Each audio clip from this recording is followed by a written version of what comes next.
দই পটল। এই রান্নাটা শুনে অনেক সিম্পল মনে হয়, দই দিয়ে পটল, এটা আর কি।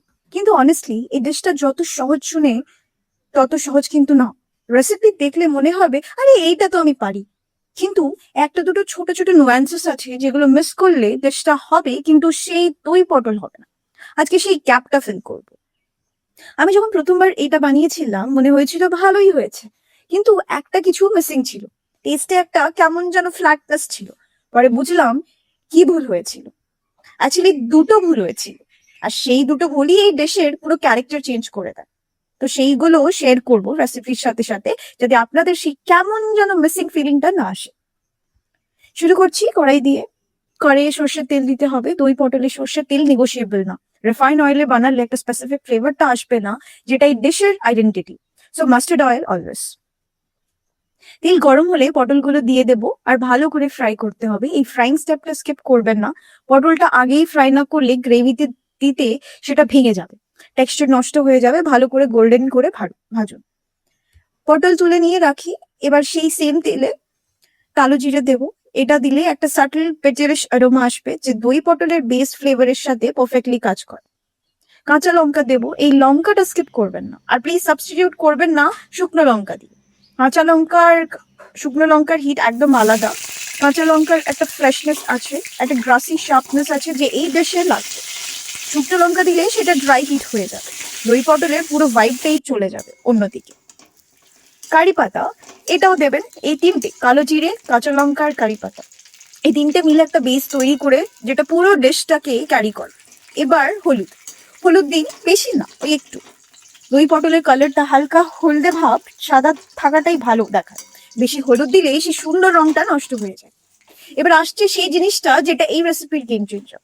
একটা মিক্সচার বানাতে হবে। দই, কারি পাতা, কাঁচা লঙ্কা, জিরে আর আদা, এগুলো একসাথে গ্রাইন্ড করুন ভালো করে, স্মুথ পেস্ট বানাবেন। কোনো চাঙ্ক থাকলে চলবে না। এই মিক্সচারটা কাঁচা দই কড়াইতে দেওয়ার থেকে একটু আলাদা, কারণ এখানে সব ফ্লেভার গুলো আগে থেকে ব্লেন্ড হয়ে যাচ্ছে। সো যখন কড়াইতে পড়বে একটা কোহেসিভ লেয়ার্ড ফ্লেভার আসবে। আলাদা আলাদা ইনগ্রেডিয়েন্টের টেস্ট আসবে না, একটা ইউনিফাইড স্বাদ আসবে। এটাই পার্থক্য। এই মিক্সচারটা কড়াইতে দিন, ভালো করে মেশান, সবকিছু একসাথে কোট হতে দিন। এবার নুন, তারপর চিনি। এটাও স্কিপ করবেন না।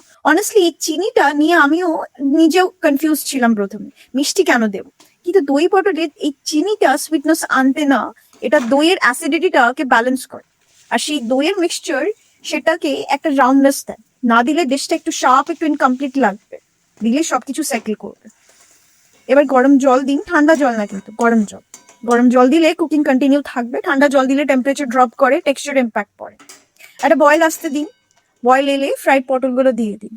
এবার লো টু মিডিয়াম ফ্লেমে রান্না হতে দিন। এখানে তাড়াতাড়ি করবেন না, এই টাইমটাতেই পটল গ্রেভির ফ্লেভারটা অবজার্ভ করে। একদম শেষে নামানোর আগে একটু সর্ষের তেল, কাঁচা সর্ষের তেল, এই ফিনিশিং তেলটা পুরো ডিশকে একটা পাঞ্চ আনে।